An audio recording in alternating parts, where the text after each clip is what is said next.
투자해서 돈을 버신 분도 돈을 잃으신 분도 이 사연이 도움이 되었으면 합니다. 주식 실패로 배달일 하다 따르던 후배를 만났습니다. 전 30대 후반에 접어든 평범한 소시민입니다. 영업일을 하며 가족을 위해 열심히 살아가는 대다수의 소시민 중 하나죠. 예전에는 주식하는 사람들이 일확천금을 노리는 사람들처럼 보였고 복권을 자주 사는 사람들과 비슷하게 여겼습니다. 그러던 중 IMF 때 정신이 바짝 들어 열심히 영업해서 제 생애 처음으로 목돈을 모은 것이 1999년 연말이었습니다. 그 목돈이란 게 3천만 원 정도였지만 저에게는 큰 의미가 있었습니다. 동창회에 갔더니 친구들이 코스닥으로 떼돈을 벌었다고 자랑하는데 저는 그날 완전히 소외감을 느꼈습니다. 코스닥이 무엇인지도 모르고 코스닥으로 알고 있었던 저는 그 다음 날부터 경제면을 읽기 시작했습니다. 친구들의 화제에서 소외되지 않기 위해서였죠. 경제 용어를 조금씩 알게 되면서 당시 파워텍이라는 주식이 상한가를 치는 걸 보고 주식에 대한 관심이 생겼습니다. 친구들과 함께 주식 투자에 뛰어들며 룸살롱에도 가보니 이 일이 복권과는 다르게 고급스러운 느낌이 들었습니다. 2000년 2월 전 재산을 증권 계좌에 넣고 코스닥에 투자하기로 결심했습니다. 첫날 한 컴을 사서 이틀 후 10% 수익을 보고 이후에도 계속해서 수익을 올렸습니다.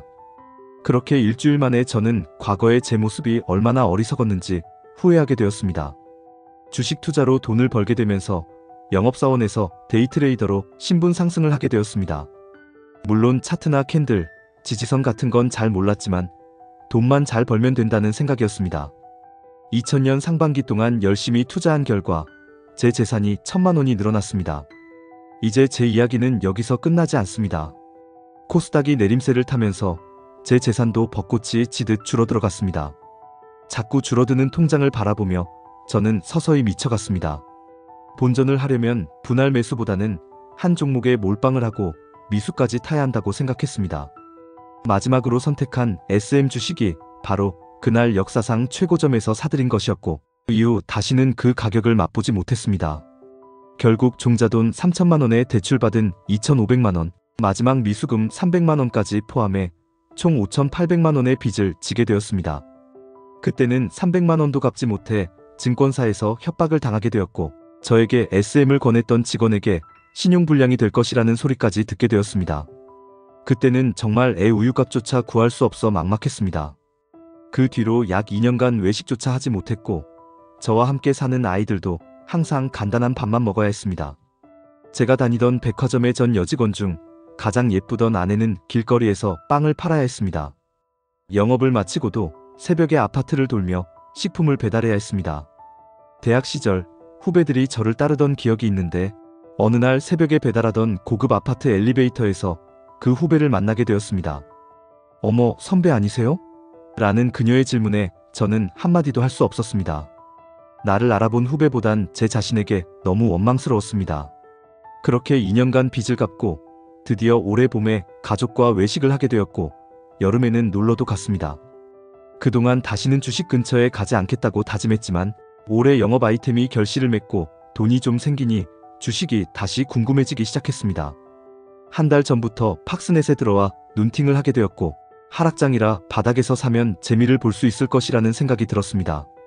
그때의 경험이 떠오르면서도 저명한 애널리스트들이 긍정적인 전망을 내놓으니 다시 투자하고 싶다는 마음이 커져갔습니다. 여러분, 제가 다시 주식에 손 떼면 안 된다는 걸 알면서도 관심을 끊기가 너무 힘듭니다. 어쩌면 제 자신과의 싸움에서 질지도 모르겠다는 생각이 듭니다. 누가 저를 말려주세요. 주식이라는 구렁텅이. 본필자는 수십 년간 이 세계에서 느끼고 배우며 얻은 것은 고통스러운 골병과 정신적 허무감, 패배감뿐이었습니다. 이제 서서히 주식의 구렁텅이에서 벗어나려고 노력하고 있습니다. 주식을 끊고 약 10일 정도 지수를 보지 않았는데 그 사이 지수가 폭락한 것을 보니 10일 동안 약 2억 원 정도를 번 것 같습니다. 주식을 하지 않았기에 돈을 잃지 않았고 그만큼 이익을 본 셈이죠. 지금은 정말 행복합니다. 그동안 엄청난 돈을 투자했지만 그런데 제가 꼭 하고 싶은 이야기는 왜 이 바닥이 사기와 부정으로 가득한 더러운 곳이 되었는지입니다. 그것이 원망스러울 뿐입니다. 돈 놓고 돈 먹는 이 바닥에서 원금이라도 회복하려는 어리석은 마음으로 조금씩 돈을 싸다가 결국 주식판에 뛰어들어 모든 것을 날려버린 세월이 무수히 많았습니다. 이제는 수십 년의 실패 속에서 여러분이 잘 아는 진리를 깨닫고 이를 실천하고 있습니다. 그 진리는 우리나라의 주식 애널리스트나 언론에서 주식이 폭등한다고 대서특필할 때가 바로 우리나라 주식시장의 꼭지라는 것입니다. 수차례 이 주제를 다뤘지만 우리 주식시장은 삼성전자 한 종목으로 종합지수를 마음대로 조작할 수 있는 세계적으로 유례를 찾아볼 수 없는 더러운 곳입니다. 왜 여러분들은 삼성전자가 종합지수를 좌지우지하는지 깊이 생각해 보셨나요? 대답은 간단합니다. 외인과 기관들은 선물이나 옵션을 많이 사용합니다. 그들은 풋옵션이나 콜옵션에 따라 대박이 터지고 안 터지므로 본인들의 옵션 선택에 따라 삼성전자에 집중 투자하여 선물을 조작하고 개미들의 호주머니를 무한정 털어갑니다. 여러분이 선물이나 옵션의 원리를 조금만 이해한다면 제 주장을 쉽게 알게 될 것입니다. 지금도 그들은 폭락을 예측하여 옵션을 선택하고 있으며 이는 종합지수의 하락을 부추기고 있습니다. 개미들은 내일이면 상승할 것이라고 미수까지 동원해 매수하지만 그 결과는 깡통의 원망 소리가 하늘을 찌르는데 외인과 기관들은 옵션에서 대박의 기쁨을 누리고 있습니다. 참으로 원통하고 분한 일입니다. 그래서 개미들은 평생 돈을 벌 수 없는 것입니다. 외인과 기관들과 같은 행동을 하지 않는다면 말이죠. 그리고 언론과 애널리스트들을 보세요. 개미들의 입장에서 기사를 쓴 적이 있습니까? 모두 외인과 기관들을 위해 기사를 쓰고 있습니다. 예를 들어 지수가 900일 때 지수가 1000 간다, 2000 간다, 3000 간다며 무한정 상승한다고 외치고 개미들은 그 기사를 보고 집을 팔고 소를 팔고 뛰어듭니다. 그러나 주가는 폭락하여 지수가 800, 500 아니면 100으로 기약 없는 하락만 합니다. 그 옛날 3000 간다던 사람들은 지금 다 어디 갔나요? 참으로 한심하기 그지없습니다.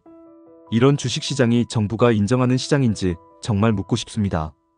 우리나라 주식시장은 폭등하는 종목에 대해서는 거래 정지가 있지만 폭락하는 종목에는 왜 거래 정지가 없는가요?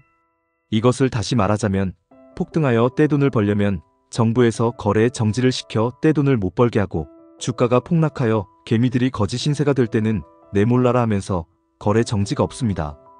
이런 제도가 우리에게 존재하는가요? 원천적으로 오르면 제재하고 내리면 괜찮고 이런 제도가 과연 국민을 위한 제도일까요? 참으로 우리나라 주식시장은 개같은 시장입니다. 이런 시장에서 돈을 벌었다고 자랑하는 사람은 진정 인간이 아닐 것입니다. 주식시장을 근본적으로 뜯어고치든지 정권을 바꾸든지 선택은 여러분의 의사에 달려 있습니다. 긴 문장을 끝까지 읽어주셔서 감사합니다. 영상을 보시고 구독, 좋아요 눌러주시면 제게 큰 힘이 됩니다.